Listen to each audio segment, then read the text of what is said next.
Today we are going to do section 5.5, which is on page 584. So let's look at the theorem 5.7, which says you have u equals the g of x, g prime is continuous, f is continuous over whatever area that's related to g, and the big F is an antiderivative of small f. Okay, so let's look at this. So we have a function. Let's consider this function for a second. We have a function which is big F of small f of g of x. Now this function, when you have, let's call it y for now.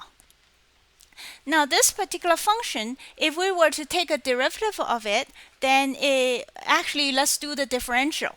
Now the differential of this one equals to f. The big F, take the derivative, becomes small f, right? Because that's the antiderivative of small f, becomes small f and g of x.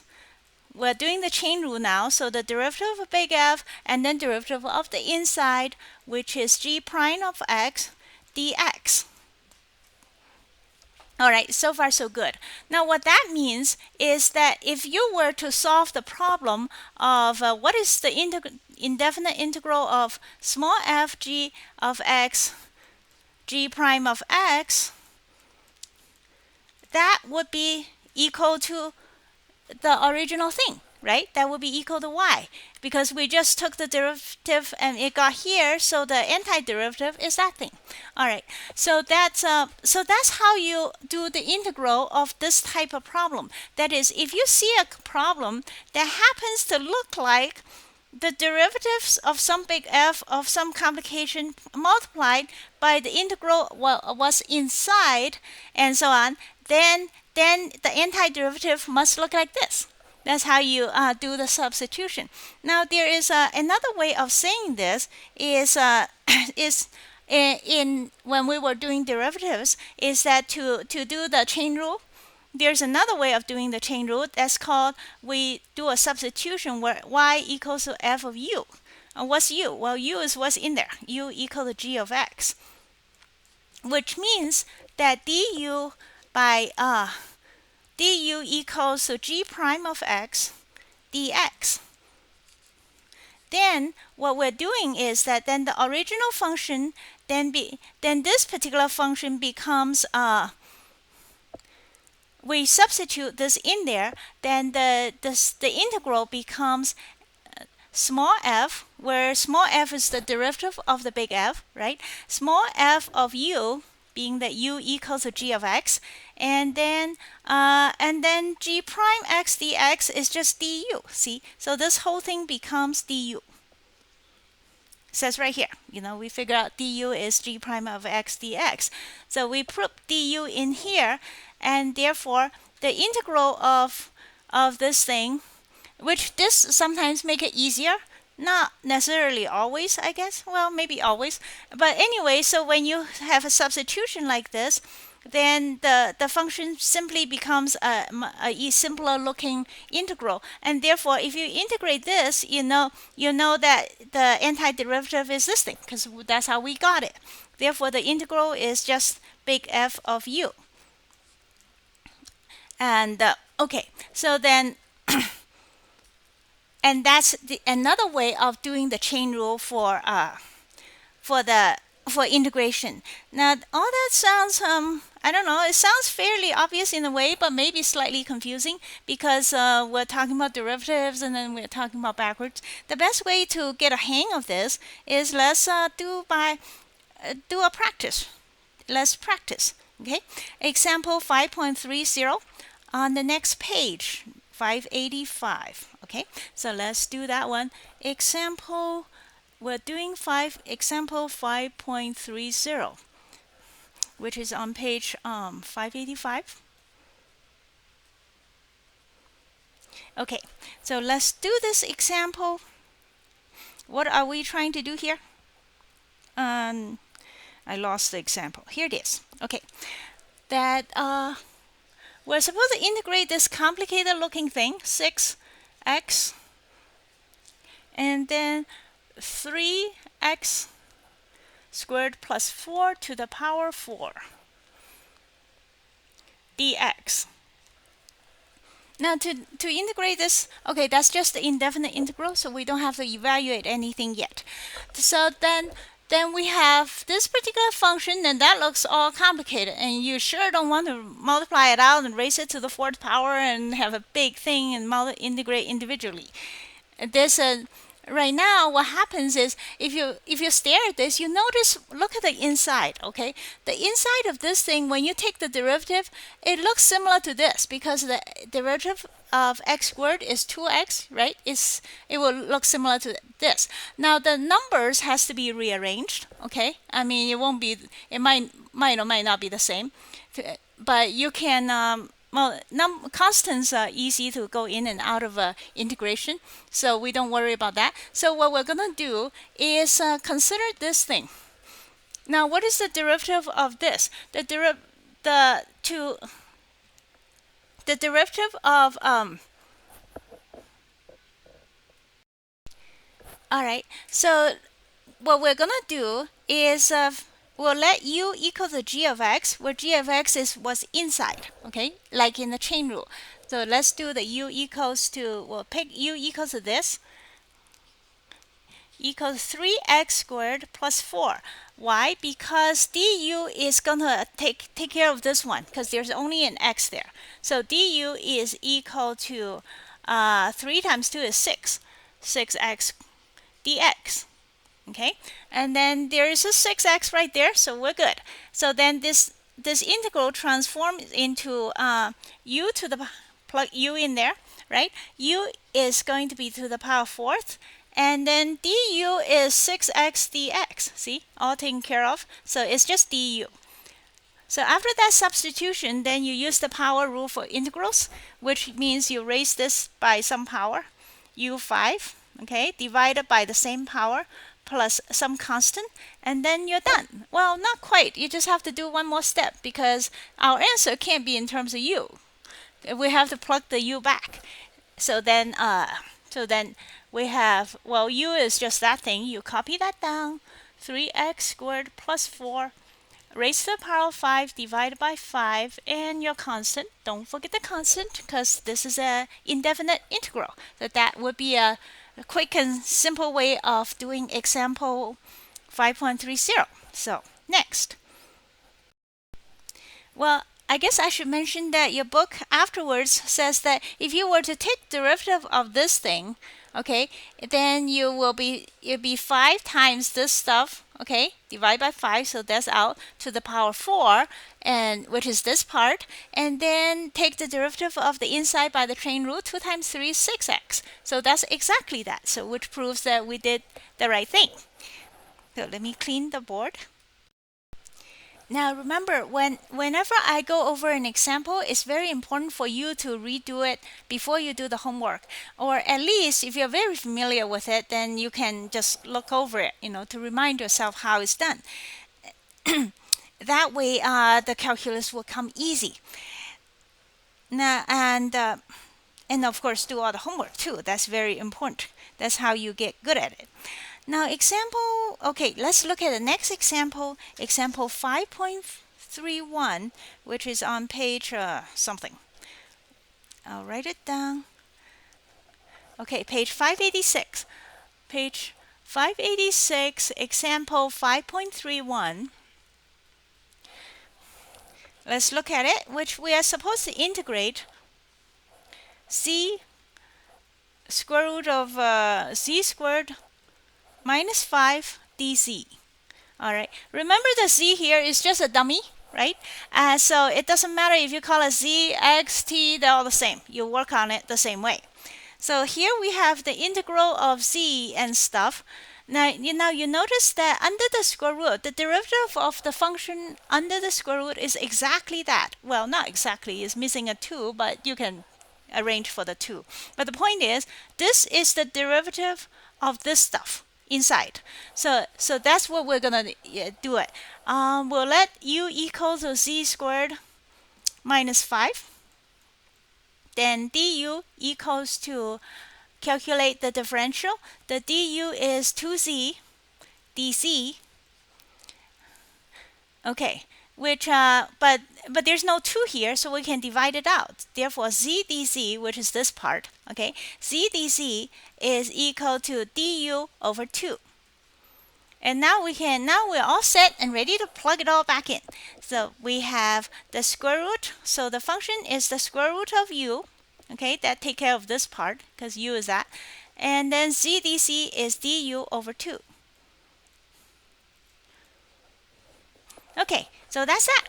Now we have the function set up, and now we get to do a simple integration by the power rule. The square root is just the same as the power 1/2. So we raise it by 1, it becomes 3/2. Okay, divide by that exact power, divide by 3/2. And then, and there's still a 2 here. And that's about it, plus c. Okay, never forget the c when you're doing the indefinite integral. Okay, so then, so that equals to 3/2. Ooh, what am I doing? U to the power 3/2. Okay, u to the power 3/2 divide by 3. Okay, 3/2 times 2 is 3. And then plus c. Okay, so we are near the end. We just have to plug whatever u was in there and rewrite it. So u is z squared minus 5, 3/2, divide by 3. So we'll write that down as 1/3 in front, and then plus a constant. And that should be good enough. Okay, where's the answer? Yep, 1/3. C squared minus 5, 3/2 plus C. And always check your answer. Make sure you didn't, took a hike somewhere. All right. So that's that example.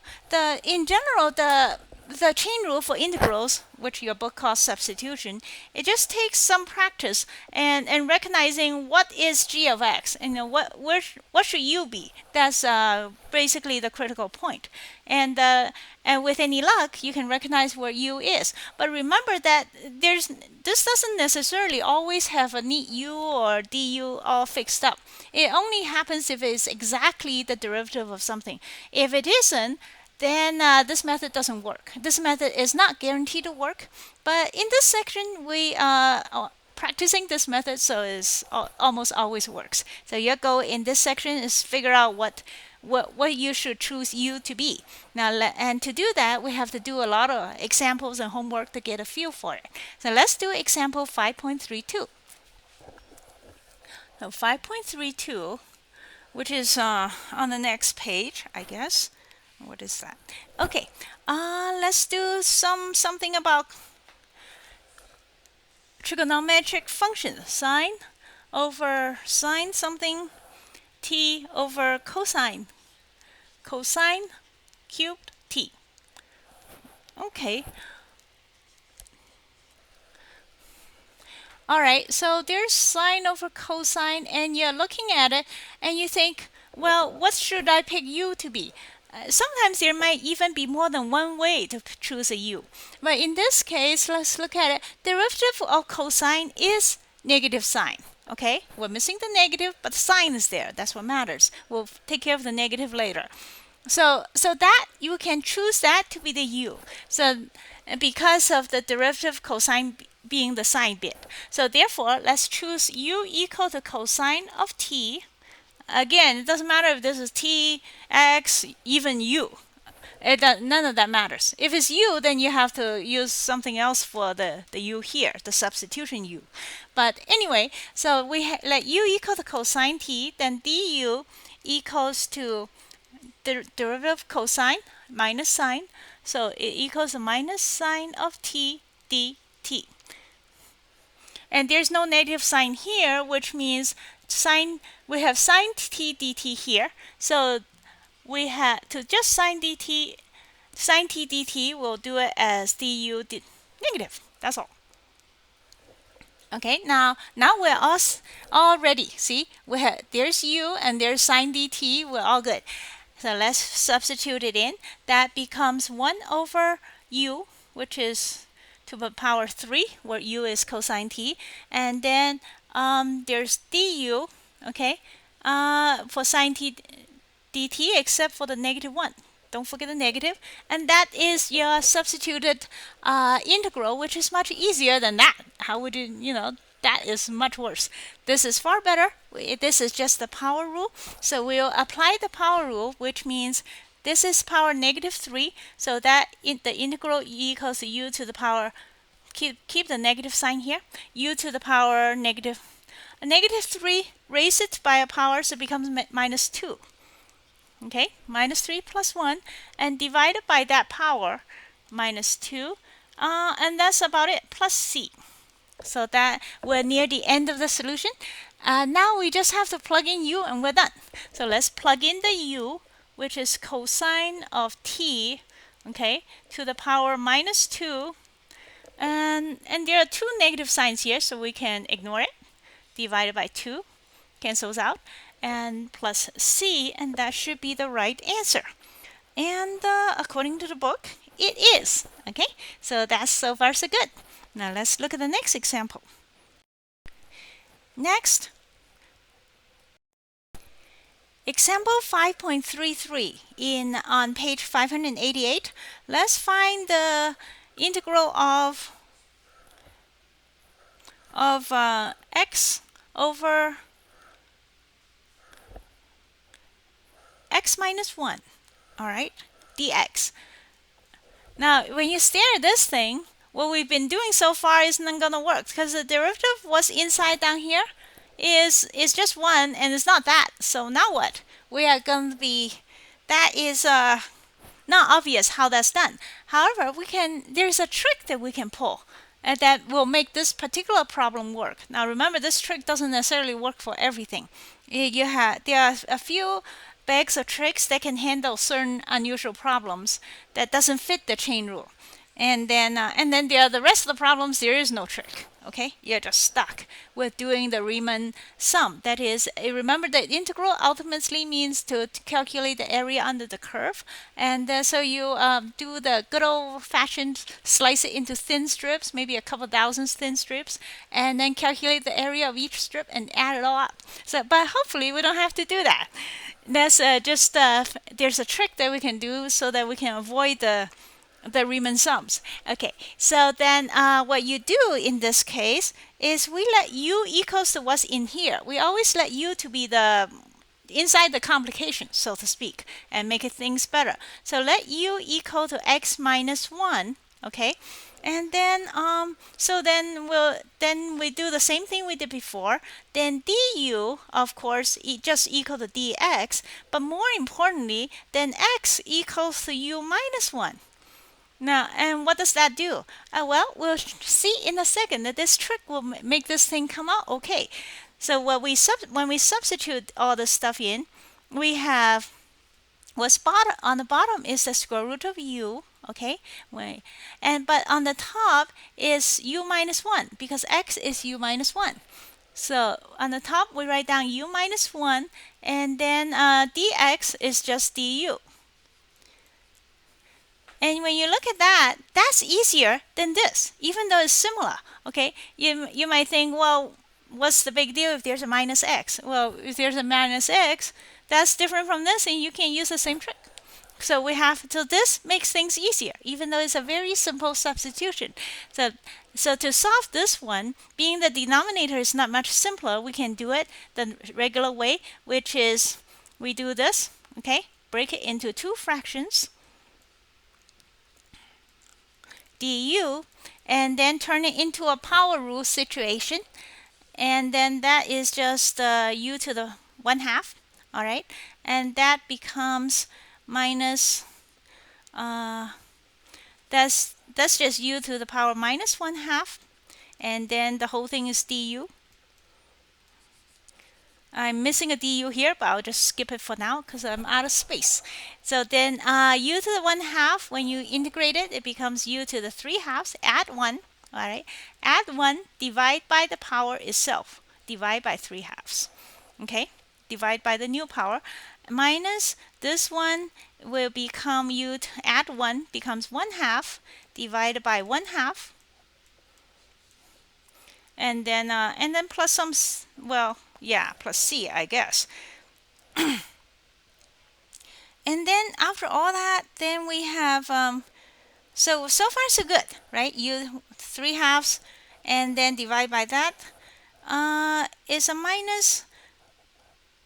Wait a second, I'm missing a negative sign here. Let me find it. Sorry, you see, u equals to x minus 1, x equals to u plus 1. Okay, that's where my negative sign is missing. So this is a plus, not a minus. Therefore, that's a plus. Okay, now we're good. So then that equals to that, and then you have to, but that's not the final answer because we still have to plug u equal to x minus 1 into it, which means you're going to be doing a bit of a grunt work in algebra, right?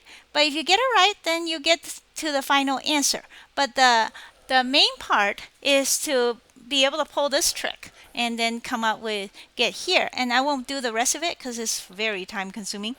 So I'll let you read through the rest of it and to make sure that you know how to do the algebra or whatever this is called. All right, and then we'll move on to the next section. Now let's look at what is this? Theorem. Come on. Okay, let's look at theorem 5.8 on the following page, which says that if you use this, which is talking about the definite integral, okay, when you have to evaluate from a to b. So what happens when you substitute the u in there? Then what? Now it's u. Well, you just simply substitute the corresponding value for u. Like if u equal to x plus x, some kind of x, then then you just plug in the values of a and b to get the corresponding values of u. Now which is fairly intuitive, and that's how it's done. Now to see an example of it, let's look at the next example, which is example 5.34. Where we have to integrate something from 0 to 1. Now we're doing a definite integral. Okay, that's the only difference. So we're integrating from 0 to 1, 1 plus 2x cubed to the power of 5. The whole thing is 5 dx. All right, now as from what we learned earlier, you notice that what's on the inside, when you take the derivative, x cubed becomes x squared, right? It becomes 3x squared. There's a number constant to be taken care of. But basically, the derivative of this inside equals to this. And that means you can do substitution. This will work out. So let's do the substitution. We'll let u equals to 1 plus 2x to the power 3. And then that means du equals to the derivative of this stuff, which is 6x squared dx. Okay, and then we'll plug this thing, but there's no 6x squared here. Okay, we'll get rid of the 6. So we have simply by dividing. So we'll divide du by 6. So now we have x squared dx. Nice and neat over there, which takes care of this part. So the entire integral becomes, but there's one more step we have to figure out. Because we're going from 0 to 1 for x. What happens if it becomes u?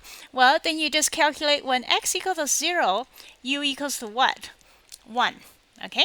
And then you correspondingly put it in. So, and then when x equal to 1, u equals to 1 plus 2 is 3. So that's what we're going to do. So we're going to substitute all this stuff in. And the integral shall go when x is 0, u is 1, so we'll stick 1 down here. X is 1, u is 3, so we'll stick 3 up here. And then plug everything back in. U is 1 plus something to the power 5th, so u is to the power 5th. And then x squared dx, right here, x squared dx is equal to du over 6, so we'll stick that down here. Du over 6. Okay, and that's that. I have done most of the heavy lifting. Now we're just going to be doing grunt work. And in this case, the grunt work looks somewhat easier. Let's hope it is. So we do integrate this by the power rule. So you raise the power by 1. 5 plus 1 is 6. Divide by that power, which is 6. And then there's a 1 over 6. This 6 is still here. Don't forget it. This 6 is still here. And then that's about it, right? And then we have to evaluate the value from 1 to 3. So that equals to 1 over 36. Okay, and we'll take the 6's out and put it out here. And then 3 to the power 6 divide, we don't divide anything. We all take all the numbers out. And then minus u to the power 1, which is just 3 to the power 6, and then 1 to the power 6, which is just 1. Okay, now let's see. Let's turn to the next page, which by the time you get it all to come out, according to the book, you have some, see, we're good so far. And this is, 3 to the 6 minus 1 to the 6. And the answer, according to the book, is 182 over 9, which I will not write that down, but that's what you should do on the calculator. And for this, to save time, we will move on to the next example. Next, let's look at example 5.35, where we have some kind of e situation. We are integrating from 0 to 1 x e to the power 4x squared plus 3 dx. Now, being that this is a definite integral, we have to find the antiderivative and then do the subtraction, okay, by the evaluation theorem. So that's what we are going to do. Now, first we look at this stuff. E is a function, okay? And you notice that what's on top, if you take the derivative, it happens to be what's next to it. So that is our clue of how to solve this integration, is that we will let u equal to that thing, okay? So u equals to this 4x squared plus 3, all right? Then we calculate du is equal to 8x 8x dx, right? And then but there's no 8 here, so we'll rearrange it and it becomes x dx, and then du will be divided by 8. That means it fits exactly, see? And now with all stuff all set up, then we can plug it in, readily plug it in from 0 to 1. That u is up here, so it becomes e to the power u, and then what's left is x dx, and that would be du over 8. Look right here, right? And then so that it will be equal to, we'll take the 8 out because it's a constant, and then the derivative, the integral of e to the power u is just e to the power u itself. Okay, e is very interesting that way. You take the derivative, it's itself. Of course, then you integrate, it's still itself. It's always itself. And then we evaluate it from 0 to 1. That would be 1 over 8.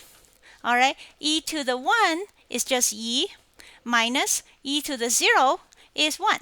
So that should be the, oh, I'm so sorry. I forgot an important point, okay? That this part, the evaluation isn't true because we're not evaluating from 0 to 1. We are evaluating, that's just where x goes, okay? We need to figure out what does u go. When x is 0, u is actually 3. See? Don't forget that part, or you're going to come out with nonsense. Even though you got it all right, almost all right, you just forgot that one part. Okay, and then when x is 1, u equals to 1. That's 7, right? So we're actually not going from 0 to 1. We're going from 1 to 3 to 7. So we're integrating 3, 7, right?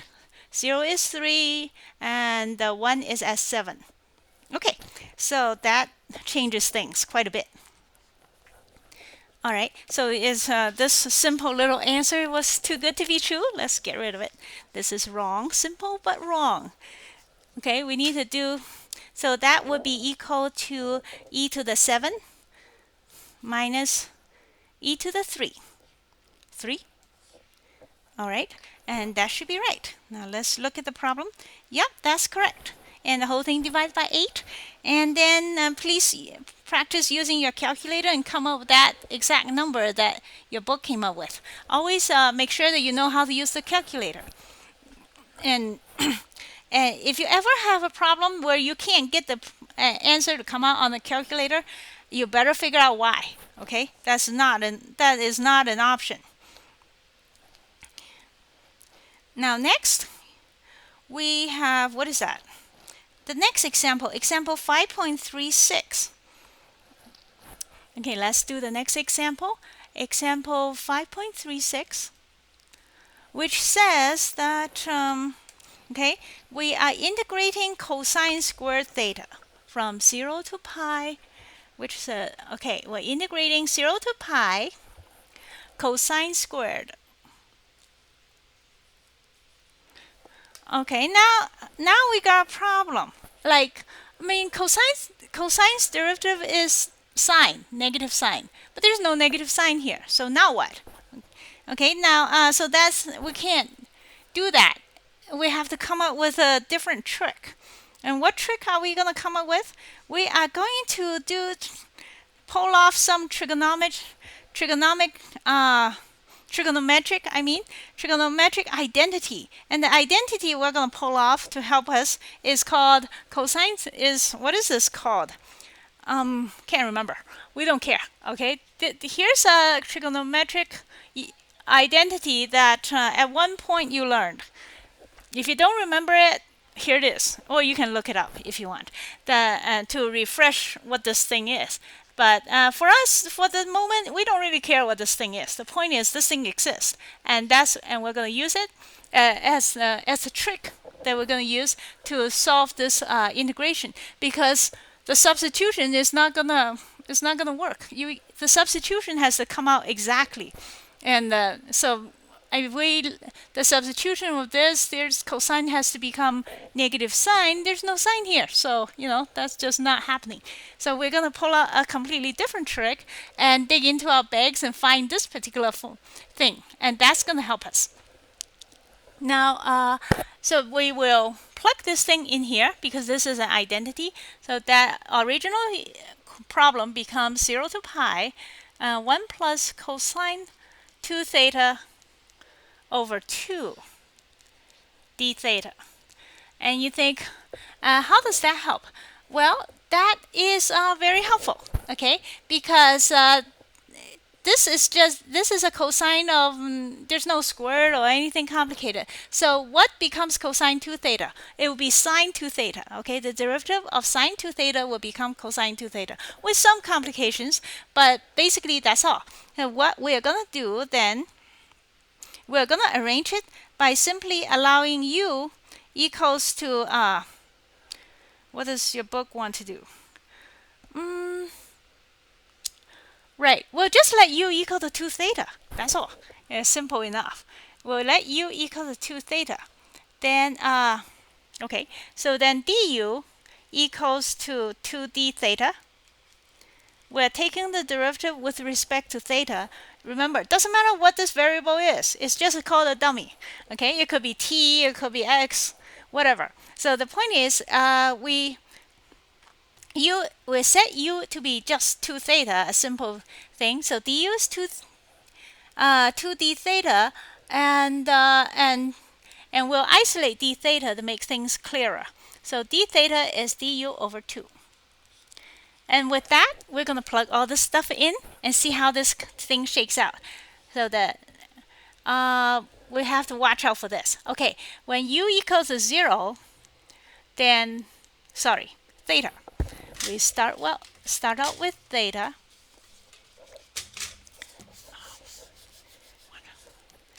Okay, when theta equals to 0, okay, that's theta. Theta equals to 0, u is also 0. When theta equals to pi, that's the other value, pi, u equals to 2 pi, right? Because it equals to 2 theta. Okay, so now we're good. We're going from 0 to pi.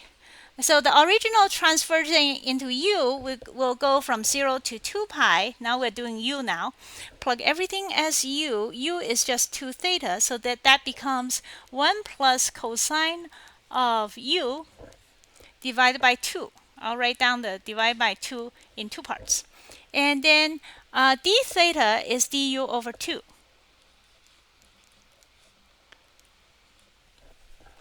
All right.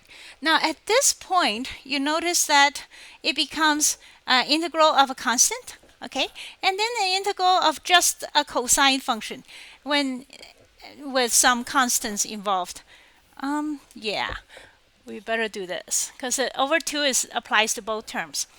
All right. So then, at least I think it does. Sorry, I missed the pi over 2 here for some reason. Yeah, it says pi over 2. I don't know why I didn't see it. So then this u is just going to pi. When theta equals to pi over 2, u equals to pi. Yeah, there's no 2 here. It's just pi, which is a small mistake, okay? And so now we fix that, and that should be good. And once you grind through the details of the grunt work, then something might come out. Should I finish it? I guess the details are not that much harder, so yeah, okay, let's finish it. Why do I have, I'm not sure. I forgot to mention that theta is pi over 2, okay, right here, forgot that part.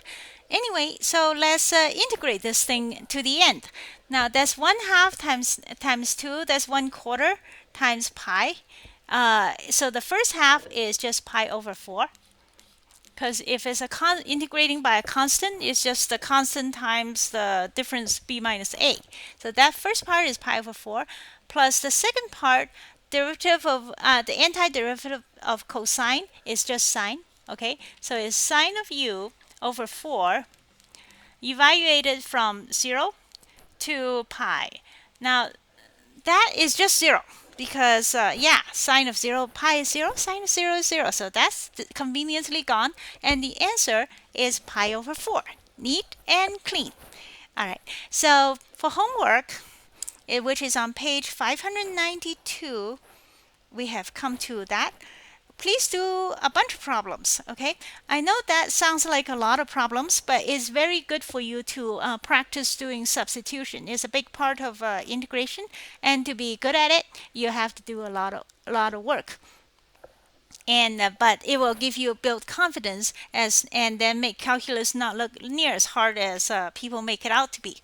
Just a matter of practice makes perfect. So please do problems 261, 63, 65, 67, 69, 271, 73, 75, 77, 78, 79, 81, 82, 83, 84, 85, 87, 97, 99, and then 305, 11, and 15. And I will talk about half of those things that I just mentioned. Okay, I did it myself as an example to you. So, so if I can do it, you can do it. And I will talk about what I did in the next video.